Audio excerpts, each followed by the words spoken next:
And what we're looking at here is we just did a trenchless pole on the Orangeburg sewer line, and now what we're looking at is the cast iron under the house. And as you can see, it's got a hole in it where the foundation was sitting on top of it. And if you look close, you can see the crack goes back pretty far. And we don't want to dig out too much under the house because, you know, we don't know what the inspector is going to say about messing with the integrity of the foundation. But I think what happens on these, I see this a lot in the Orangeburg, and what it is, the Orangeburg has so many flat spots that it creates like a temporary stoppage, and then the water sits in there, and they use liquid Plumber and bleach and Comet, and then all the vapors sit there and it rots the top of the pipe out. I see it quite a bit. So what I'm going to do next is I'm going to run the camera through there to show the condition of the pipe. We'll run the camera through backwards since we got this open, and then we'll let the owners decide on how they want to proceed with repairs. We'll see if we can line it or we might have to replace it. 90 Westmont, Ventura, California. And I want to get a different perspective on the cast iron pipe that's going under the house. And what I'm going to do is use a sewer camera. I'm going to show you that crack again in the pipe. Let's see, yeah, right there. And now we're going to go inside. So right there, that's the hole.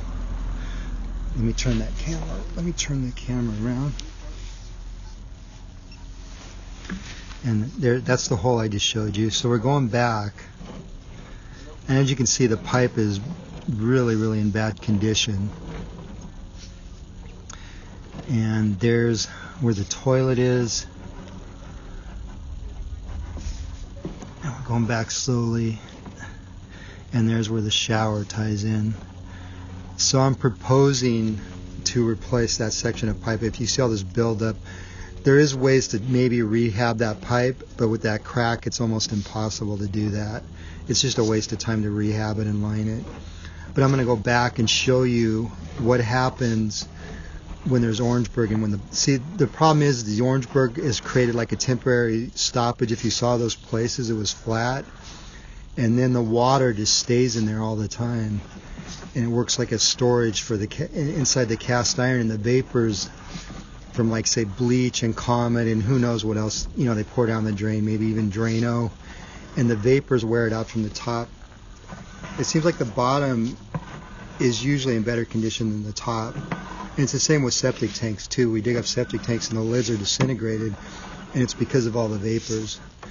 So this is why I always recommend to all realtors to get 2 inspections. You know, get an inspection from the seller, because that person's going to hire a person who has his best interest in mind, and then get somebody to inspect it for the buyer's end. And that's why I give a substantial discount, like if anybody says the line needs to be replaced or it doesn't need to be replaced. If I'm the second guy out there inspecting and I look at the first video, sometimes I'll do an inspection for free or for a nominal amount. But this is exactly why I try to tell people to get 2 inspections. Because these people already bought the house, took the credit, and now there's all this extra work that's involved.